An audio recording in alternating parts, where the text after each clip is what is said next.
a questão das colónias, havia um comandante militar, António Spínola, que foi o comandante militar e governador na Guiné-Bissau. Ele, quando regressa e termina a sua missão, regressando para Portugal, ele alerta que a solução das colónias não era militar, mas sim política. E ele escreve um livro, Portugal e o Futuro.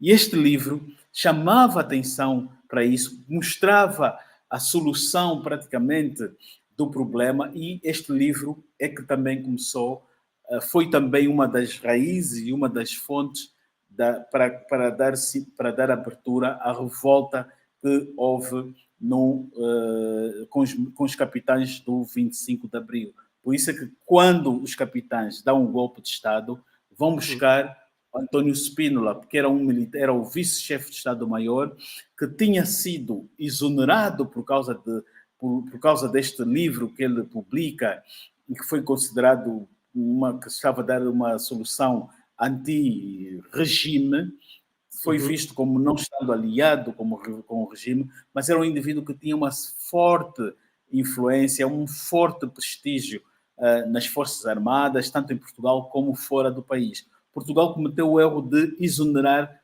dois altos comandantes, o chefe de Estado-Maior Costa Gomes, por ter permitido Spínola, ou por não ter travado Spínola de ter publicado o seu livro, e, ao mesmo tempo, exonerou este comandante, o general Spínola. E portanto, o que é que aconteceu? O general Spínola foi exonerado, estava fora do exército. Quando acontece o 25 de Abril, o general Spínola estava fora já do exército, há quase um mês. Mas antes deste golpe, houve um outro levantamento militar, que foi chamado o levantamento ou o golpe das Caldas das Rainhas, que deu-se a 16 de março de 74. Só que o regime soube travar aquele levantamento. Mas houve um outro grupo que já estava em preparação, usou os erros que os outros cometeram no grupo, neste ataque ou no golpe das Caldas das Rainhas, e praticamente o 25 de Abril foi uma correção do golpe ou do ataque às Caldas, do levantamento das Caldas das Rainhas. Quer dizer, tínhamos aqui um regime que estava numa certa decadência política, mas ao mesmo tempo tinhas ali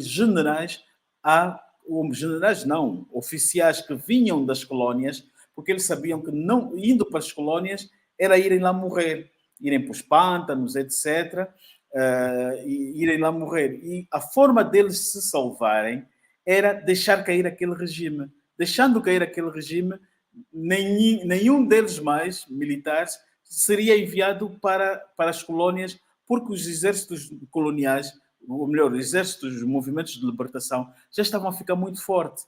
Por exemplo, na Guiné-Bissau, o PAIGC, a dada altura, tinha um exército que estava quase proporcional ao exército português. Estava para dois elementos, aquilo estava 2 para 1. Um soldado português já estava a equivaler a quase 2 soldados do PAIGC. O PAIGC já tinha se libertado em 1973, já tinha zonas libertas. O PAIGC já estava a usar força aérea a partir da Guiné Equatorial, não, da Guiné Conakry. Exatamente, já estava a usar força aérea contra o regime português. Por isso é que quando nós, nos primeiros anos da nossa independência, foram os da Guiné-Bissau que foram nos ajudar a formar a nossa força aérea, porque aquela já era uma guerrilha que estava a usar meios aéreos. Então, Portugal estava a ter derrotas na Guiné-Bissau. Depois, Portugal estava a ter um problema que era de finanças e também estava com as Forças Armadas sem armamento. Nenhum país depois...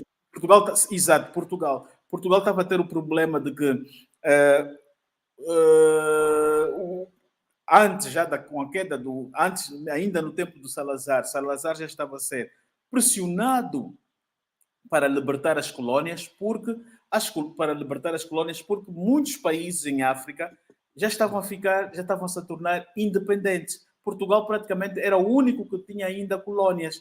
Por isso é que Portugal, por isso é que Caetano, Marcelo Caetano, não, Salazar faz aquele discurso de que mais vale só do que mal Mal acompanhado, né? acompanhado. Porque Uhum. quando atacam.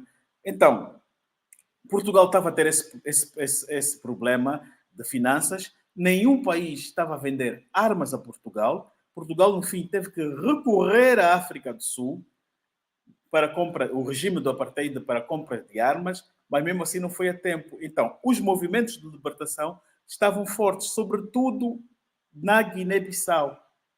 Portugal começou a ter derrotas militares na Guiné-Bissau. Por isso é que Spínola, o comandante militar, quando chega a Portugal, Uhum. alerta que a solução das colónias não é militar, era uma Político. solução política, Uhum. negociar com os movimentos de libertação. Então, quando este regime cai, está o Marcelo, estava ali o Salazar, que sai por doença, entra o Marcelo, que era visto como um reformista, também era do grupo, também foi ministro de Salazar, embora que não era assim tão fiel às políticas de Salazar. Marcelo tentou rever a questão das colónias e fazer algumas correções,